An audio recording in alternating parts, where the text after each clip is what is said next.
Você já se perguntou por que pessoas que não seguem a Deus parecem viver melhor do que você? Por que aqueles que ignoram os mandamentos divinos prosperam enquanto você, que busca viver retamente, enfrenta dificuldades? Essa dúvida não é nova, meu amigo. Há quase 3.000 anos, um levita chamado Asaf teve essa mesma angústia. E o que ele descobriu no Templo de Jerusalém mudou completamente sua perspectiva. Hoje vamos mergulhar no Salmo 73, uma das joias mais profundas da sabedoria hebraica. E o que você vai descobrir vai transformar sua compreensão sobre justiça divina, prosperidade e o verdadeiro significado de estar perto de Deus. Antes de começarmos, preciso que você entenda quem era Asaf. Segundo registros históricos e genealogias bíblicas, Asaf viveu aproximadamente no século X a.C., durante o reinado do rei Davi. Ele não era uma pessoa qualquer. Era um dos 3 principais músicos e compositores do templo, descendente direto de Levi. Arqueólogos que estudam a estrutura do Templo de Salomão explicam que os levitas ocupavam posições de extrema responsabilidade espiritual. Asaf tinha acesso aos átrios internos, conduzia a adoração, e sua família manteve essa tradição por gerações. Historiadores documentaram que seus descendentes continuaram servindo no templo até o período do exílio babilônico, 6 séculos depois. Este homem conhecia as Escrituras profundamente, vivia na presença de Deus diariamente, mas mesmo assim enfrentou uma crise de fé devastadora. Vamos ler o Salmo completo e preste atenção em cada palavra, porque cada uma carrega um peso imenso. Certamente Deus é bom para com Israel, para com os limpos de coração. Quanto a mim, os meus pés quase que se desviaram, pouco faltou para que os meus passos escorregassem. Pois eu invejava os arrogantes quando via a prosperidade dos ímpios. Para eles não há preocupações. O seu corpo é sadio e nédio. Não partilham das canseiras dos mortais, nem são atingidos como os outros homens. Por isso a soberba os enfeita como um colar, e a violência os cobre como uma veste. Os olhos deles saltam de gordura, do coração procedem as fantasias. Motejam e falam maliciosamente, da opressão falam com altivez. Contra os céus desferem a boca, e a sua língua percorre a terra. Por isso o povo se volta para eles e lhes bebe as palavras à vontade. E diz: como sabe Deus? Acaso há conhecimento no Altíssimo? Eis que são estes os ímpios, e sempre tranquilos aumentam suas riquezas. Na verdade, inutilmente conservei puro o coração e lavei as mãos na inocência, pois de contínuo sou afligido e cada manhã castigado. Se eu tivesse dito: falarei assim, teria traído a geração de teus filhos. Em só refletir para compreender isto, foi penoso aos meus olhos, até que entrei no santuário de Deus e atinei com o fim deles. Tu certamente os pões em lugares escorregadios e os fazes cair na destruição. Como ficam desolados num momento. Desaparecem, consumidos de terrores. Como ao sonho, quando se acorda, assim, ó Senhor, ao despertares, desprezarás a imagem deles. Quando o coração se me amargurava e as entranhas se me comoviam, eu estava embrutecido e nada sabia. Era como um irracional a tua presença. Todavia, estou sempre contigo. Tu me seguras pela minha mão direita. Tu me guias com o teu conselho e depois me receberás na glória. Quem mais tenho eu no céu? Não há outro em quem eu me compraza na terra. Ainda que a minha carne e o meu coração desfaleçam, Deus é a fortaleza do meu coração e a minha herança para sempre. Os que se afastam de ti, eis que perecem. Tu destróis todos os que são infiéis para contigo. Quanto a mim, bom é estar junto a Deus. No Senhor Deus ponho o meu refúgio para proclamar todos os seus feitos. Agora vamos desvendar as camadas profundas deste texto sagrado. A palavra hebraica que inicia o salmo é ak, traduzida como certamente. Especialistas em linguística hebraica explicam que este termo carrega um senso de conclusão após um processo de dúvida. É como se Asaf estivesse dizendo: depois de tudo que passei, cheguei à conclusão de que Deus é bom. No hebraico original, a expressão limpos de coração é barei levav, que literalmente significa aqueles cujo coração interior foi purificado. Antropólogos culturais revelam que na antiga cultura israelita, o coração não era apenas centro das emoções, mas da vontade, do intelecto e da identidade moral. Para aquela sociedade, ter o coração limpo significava ter todo o seu ser alinhado com os propósitos de Deus. No versículo 2, Asaf confessa: os meus pés quase que se desviaram. A palavra hebraica para desviaram é natá, que significa inclinar-se, desviar-se do caminho. Arqueólogos que estudam as antigas estradas da Judéia explicam que as trilhas nas montanhas eram estreitas e perigosas. Um passo em falso poderia significar uma queda fatal. Asaf está usando uma metáfora que qualquer israelita da época entenderia imediatamente. Ele estava à beira de um precipício espiritual. E o que quase o fez cair? A inveja dos arrogantes. A palavra inveja aqui é cana, que no contexto hebraico implica um zelo ardente misturado com ressentimento. Ele não estava apenas observando os ímpios, estava consumido por comparação. Mas quem eram esses ímpios que Asaf descreve? Historiadores explicam que durante o período davídico, Jerusalém estava se tornando uma potência regional. Com isso, vinham mercadores ricos, funcionários corruptos e pessoas que acumulavam riquezas através de meios questionáveis. Para entendermos isso, precisamos saber que naquela época, as pessoas viviam em uma sociedade onde a riqueza era vista como sinal direto da bênção divina. Se alguém prosperava, automaticamente era considerado abençoado por Deus. Se alguém sofria, era visto como amaldiçoado. Então imagine a confusão mental de Asaf. Ele servia no templo, conhecia a lei, vivia retamente, mas via pessoas que desprezavam a Deus prosperando visivelmente. Veja a descrição que ele faz no versículo 4. Não há preocupações, o seu corpo é sadio e nédio. A palavra hebraica, shartsuvot, traduzida como preocupações, literalmente significa laços que amarram. Os ímpios pareciam livres enquanto Asaf se sentia preso. E a expressão sadio e nédio vem do hebraico bari, que significa forte, gordo, bem alimentado. Em uma época onde a maioria das pessoas lutava para ter o suficiente, essa descrição era chocante.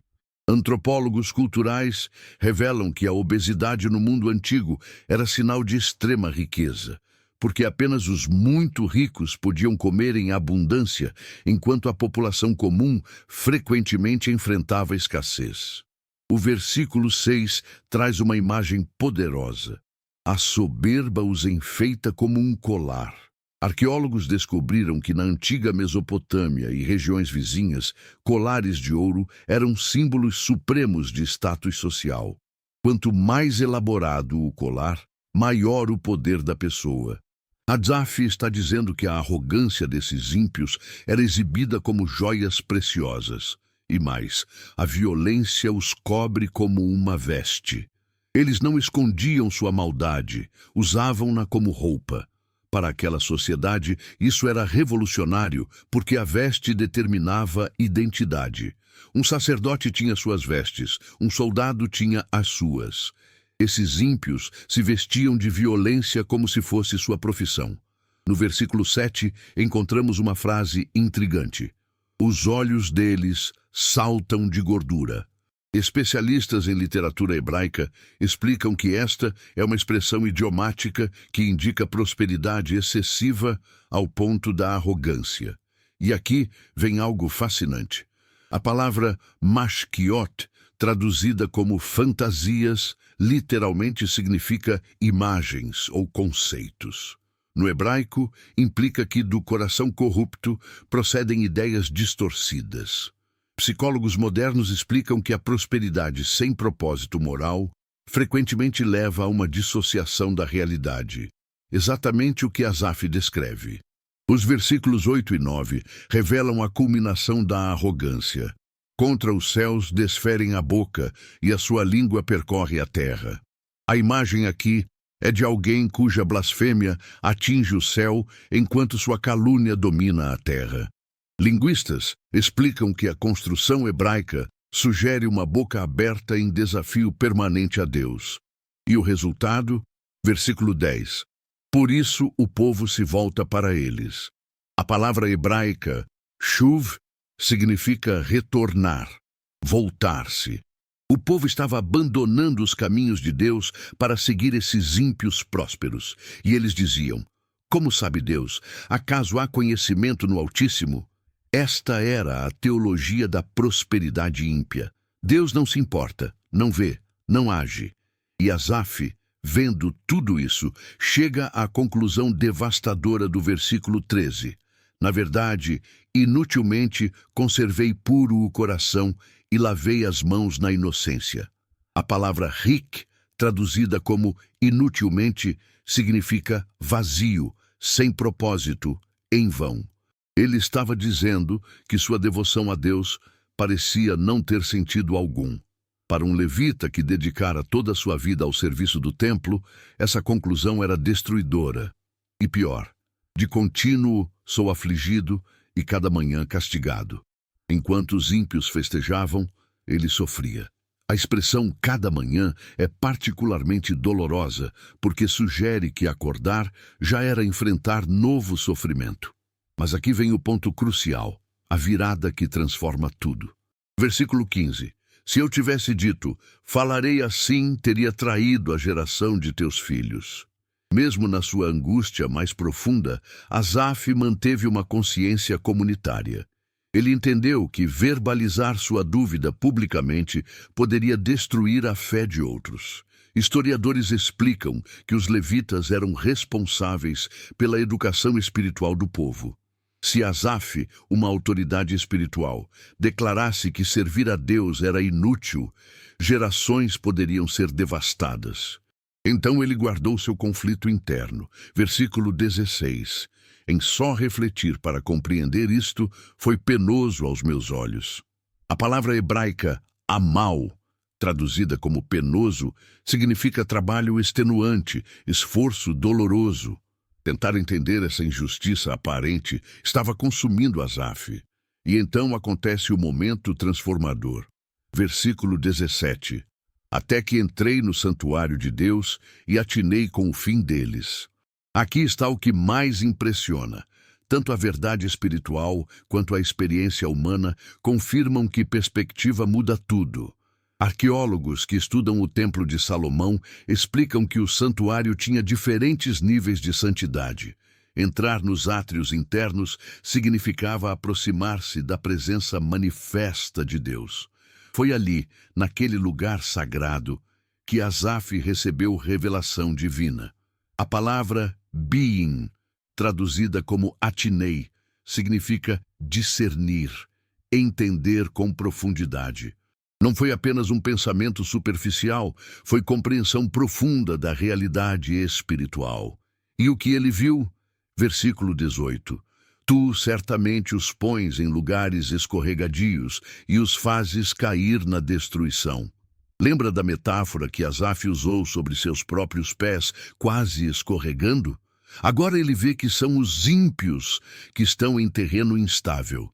A ironia é poderosa. Enquanto Asaf pensava estar à beira do precipício, eram os ímpios que estavam caminhando sobre gelo fino. E versículo 19 traz a realidade súbita. Como ficam desolados num momento, desaparecem consumidos de terrores. A palavra hebraica rega, traduzida como momento, significa um piscar de olhos.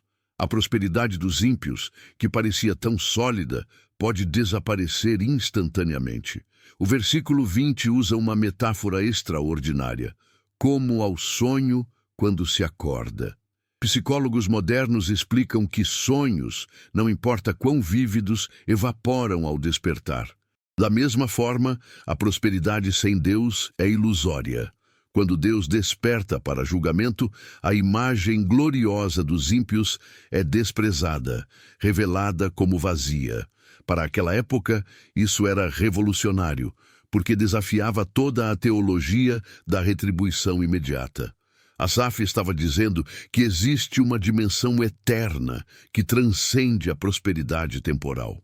Nos versículos 21 e 22, Asaf faz uma confissão brutalmente honesta. Quando o coração se me amargurava e as entranhas se me comoviam, eu estava embrutecido e nada sabia. Era como um irracional à tua presença. A palavra behemoth, traduzida como irracional, literalmente significa besta, animal selvagem. Asaf reconhece que na sua inveja e amargura ele havia perdido sua humanidade, tornando-se apenas instinto e emoção.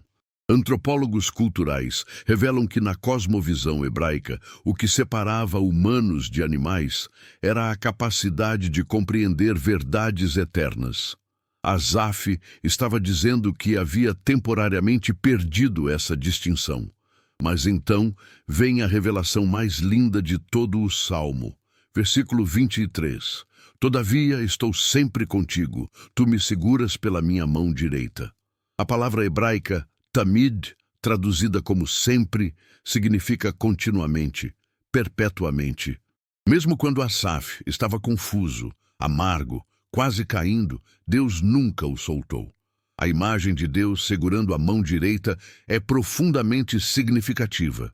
Na cultura antiga, a mão direita era a mão da força, da ação, da identidade. Deus não estava apenas próximo, estava ativamente sustentando Asaf. Versículo 24 amplia. Tu me guias com o teu conselho e depois me receberás na glória. Aqui está a resposta para toda a angústia. Deus tem um plano que transcende esta vida. A palavra achar, traduzida como depois, implica que há um futuro além do presente. E kavod, traduzida como glória, significa peso, substância, honra eterna. E então Asaf faz a pergunta mais profunda do Salmo. Versículo 25. Quem mais tenho eu no céu? Não há outro em quem eu me compraza na terra. Esta é a essência de tudo. A palavra hebraica chapet, traduzida como compraza, significa deleitar-se, ter prazer intenso. Asaf descobriu que sua alegria não estava nas circunstâncias, mas em Deus mesmo. Teólogos explicam que esta é uma das declarações mais puras de amor a Deus em toda a Escritura. Não é sobre o que Deus dá, mas sobre quem Deus é. Versículo 26 confirma. Ainda que a minha carne e o meu coração desfaleçam, Deus é a fortaleza do meu coração e a minha herança para sempre. A palavra tsur, traduzida como fortaleza, significa rocha, fundação inabalável. E tchelek, traduzida como herança, era termo técnico para a porção de terra que cada tribo recebia. Mas os levitas não recebiam terra. Sua herança era o próprio Deus. O Salmo conclui com contraste definitivo. Versículo 27. Os que se afastam de ti, eis que perecem. A distância de Deus é morte. Mas versículo 28 traz a conclusão gloriosa. Quanto a mim, bom é estar junto a Deus. A palavra tov, traduzida como bom, é a mesma palavra usada em Gênesis quando Deus olhou para a criação e disse que era boa. Estar perto de Deus é retornar ao propósito original da criação. E Asaf termina: no Senhor Deus ponho o meu refúgio para proclamar todos os seus feitos. Ele passou de questionar Deus a proclamar Deus, de inveja à adoração, de confusão à clareza. Então, o que tudo isso significa para você hoje? 3.000 anos se passaram desde que Asaf escreveu este salmo, mas a questão permanece atual. Você vê pessoas ao seu redor prosperando de formas que parecem injustas? Pessoas que não seguem princípios éticos, acumulando sucesso enquanto você tentando viver corretamente, enfrenta dificuldades. A tentação de Asaf é sua tentação. A amargura que ele sentiu, você também sente. Mas a revelação que ele recebeu também está disponível para você. Entenda que prosperidade temporal não é medida de aprovação divina. A teologia que equipara riqueza material com bênção espiritual é falsa e perigosa. Há quase 3.000 anos, as pessoas pensavam assim.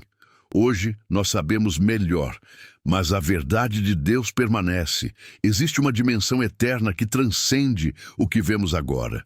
Os ímpios podem prosperar temporariamente, mas estão construindo sobre areia. Você, que busca a Deus, está construindo sobre rocha. Segundo, sua perspectiva precisa de ajuste constante. Asaf precisou entrar no santuário para ver claramente. Você também precisa de momentos de intimidade com Deus, onde Ele ajusta sua visão. A realidade espiritual é mais verdadeira que a realidade material. O que parece sólido aos olhos humanos pode ser vapor aos olhos de Deus. O que parece fraco aos olhos humanos pode ser eterno aos olhos de Deus. Entre no santuário, não fisicamente como Asaf, mas espiritualmente através da oração, da leitura das Escrituras, da adoração. Ali, Deus revelará verdades que transformarão sua perspectiva. Terceiro, reconheça que sua amargura é natural, mas perigosa. Asaf foi honesto sobre seus sentimentos. Você também pode ser. Deus não se assusta com suas dúvidas, mas não fique preso nelas.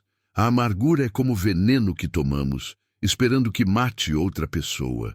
Os ímpios que você inveja não são afetados pela sua amargura. Você é. Sua saúde espiritual, emocional e até física é corrompida quando você permite que comparação e ressentimento dominem seu coração. Traga essas emoções a Deus, como Asaf fez, mas não as proclame publicamente de forma que destrua a fé de outros. Quarto, entenda que Deus nunca te solta. Mesmo quando Asaf estava confuso e amargo, Deus segurava sua mão.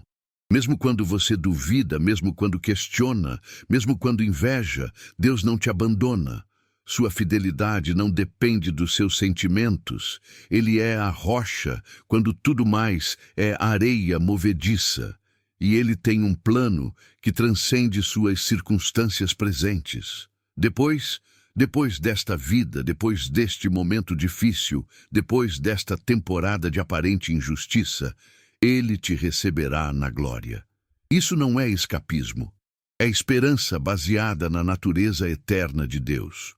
Quinto, faça a pergunta que Asaf fez. Quem mais tenho eu? Se Deus te desse tudo o que você quer, mas removesse sua presença, você estaria satisfeito? Se você tivesse toda a prosperidade dos ímpios, mas perdesse intimidade com Deus, valeria a pena? A resposta a essa pergunta revela o que você realmente valoriza. Asaf descobriu que Deus era suficiente, não Deus mais riqueza, não Deus mais reconhecimento, apenas Deus. E nessa descoberta, ele encontrou paz que transcende circunstâncias. Sexto, transforme seu teste em testemunho. Asaf terminou proclamando os feitos de Deus. Sua jornada da dúvida à certeza tornou-se mensagem que atravessou milênios. Sua crise de fé produziu um dos salmos mais honestos e transformadores da Escritura. Da mesma forma, o que você está enfrentando agora pode se tornar seu maior testemunho. As pessoas não se conectam com perfeição superficial. Elas se conectam com honestidade bruta e redenção real. Sua luta presente pode ser exatamente o que Deus usará para alcançar outros no futuro. E aqui está a verdade final que sustenta tudo. Bom é estar junto a Deus. Não é bom ter as bênçãos de Deus sem Deus. Não é bom ter prosperidade sem presença. Não é bom ter sucesso sem santidade. Mas estar junto a Deus, mesmo em dificuldade, mesmo em incompreensão, mesmo quando ímpios prosperam ao redor, isso é verdadeiramente bom. porque Deus é a fortaleza do seu coração e sua herança para sempre. Nada que os ímpios possuem é eterno, mas o que você tem em Deus transcende tempo e circunstância. Então hoje, se você está lutando com as mesmas questões que atormentaram Asaf, entre no santuário. Busque a presença de Deus, não por respostas, mas por Ele mesmo. Permita que Ele ajuste sua perspectiva, revele realidades eternas e segure sua mão direita. Deixe que Ele seja sua rocha quando tudo mais é instável. Então, como Asaf, você passará de questionar a proclamar, de inveja à adoração, de confusão à clareza profunda. Que a paz de Cristo, aquele que enfrentou a maior injustiça da história, mas venceu através da obediência ao Pai, inunde seu coração hoje. Que você encontre em Deus não apenas respostas, mas a resposta, não apenas bênçãos, mas o abençoador, não apenas provisão, mas o provedor. Que sua herança eterna em Cristo seja mais real para você do que qualquer prosperidade temporal ao seu redor, e que você, como Asaf, descubra que verdadeiramente bom, infinitamente satisfatório, eternamente suficiente é estar junto a Deus. Em nome do Senhor Jesus Cristo, que é nossa justiça, nossa paz e nossa porção eterna, para a glória de Deus Pai, que nos segura pela mão direita, mesmo quando nossos pés quase escorregam. Amém.